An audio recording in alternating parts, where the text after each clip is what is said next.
Hi, Steve Stine from GuitarZoom here, and today we're going to be looking at 3 different ways of being able to play Free Fallin' by Tom Petty, and it's really just your job to choose whichever one sounds the best to you and feels the best to you.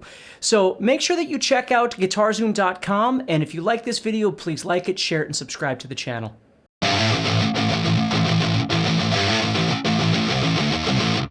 All right, first of all, in order to play this song any of the ways I'm going to be showing you today, what you need is a capo. Now, basically what we're going to do is we're going to take this capo and we're going to place it on the 3rd fret, okay? And what you'll notice is I'm just clamping the capo down right behind the actual fret wire there, okay? And you'll see it's kind of straight. It doesn't need to be exact or anything, but that's where you want your capo. And what we're going to do is we're going to start off with the first way, the easiest way to play this, which is going to be a D chord moving to an A chord, and we're just going to be using those 2 chords. So if you're sort of new to chords, this is a great way to learn how to play this. So what we're going to do is take D and A. Now you might, play the chord differently. You might use different fingerings or whatever, and that's perfectly fine. But over this D chord, what we're going to do is we're going to strum it twice slow, and then we're going to strum it twice fast, and then we're going to go to the A chord. So it looks like this.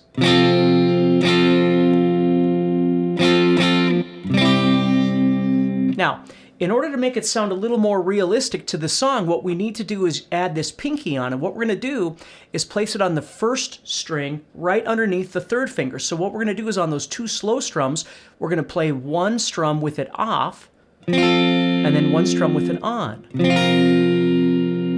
And then we're going to go the reverse order on the 2 faster strums. The first one's going to have it on, and the second one's going to have it off. So it sounds like this. And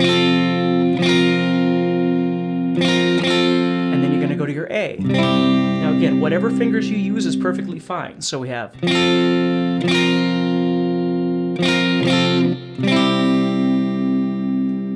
So that's the first way of playing this, and probably the easiest way for most people.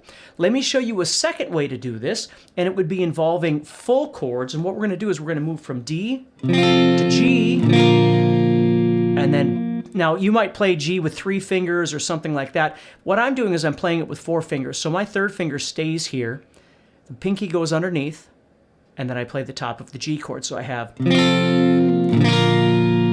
and then I go back, and then to my A. So it sounds like this.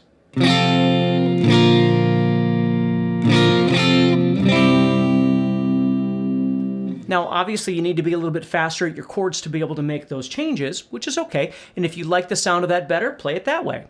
Now, I'm also going to give you a 3rd way to play this, which sounds a little bit more authentic to me, but you go ahead and be a judge for yourself of what you like best. And what I'm going to do is make this D chord, and then I'm going to do kind of a hybrid of this D and the G that I just showed you.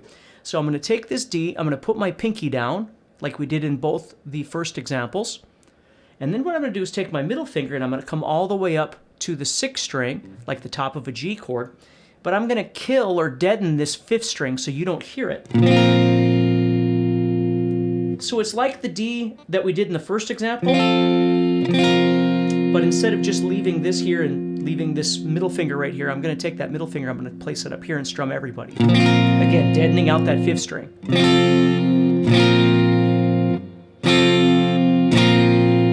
And then I'm going to go back. And then what I'm going to do is go to that A chord, but instead of going to the A chord just as a normal A chord, I'm going to leave that 3rd finger there. And I'm going to go to these 2 notes right here of the A chord. So it's really an A chord, but I've still got that note out here from where that 3rd finger was. So I'm going to go from this D, add this on, take this up here, and then I'm going to go back, and then, so this finger stays there the entire time, it never moves. Okay, now let's talk about the names of some of these chords, just in case you're wondering. D, when I add my pinky, it's called a D sus4. Okay? Now, if I take that D sus4, go back to the D, and then the A, those are all fine. But let's look at that last example. So we have our D, and then I'm going to this D sus4, but I'm adding G in the bass like this. Now, there's a couple things that we can call this, okay? We could call this a D sus4 with G in the bass, Or maybe we'll call this a G chord, but we're adding on the note A right here. Okay. Now remember, we're talking relative to the capo, right? So technically this isn't a G anymore, but for us guitar players, we tend to just still call this a G and just say, hey, we're capoed at the 3rd fret. So we've got D, D sus4, okay? Or this new kind of combination of things, which is this D chord moving with G in the bass. So it's a D sus4 with G in the bass. Would be written D sus4 / G. Now, if you'd rather look at it as a G chord, we would call this a G add 9. Okay, so we could call it that, and that would be fine too.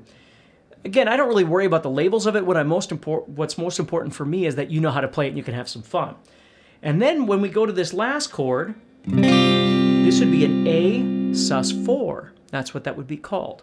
Okay, so again, whatever works for you, that's most important. I don't want to make the video too long, but those are 3 different ways that you can approach it. There's some logic or theory behind what it is that we're doing with the names of these sorts of things. And you just get in there and figure out what's going to work best for you and stay positive and keep practicing. And do me a favor, check out guitarzoom.com for my courses, my guitar club, all those sorts of things. And like and share the video and subscribe to the channel. Take care.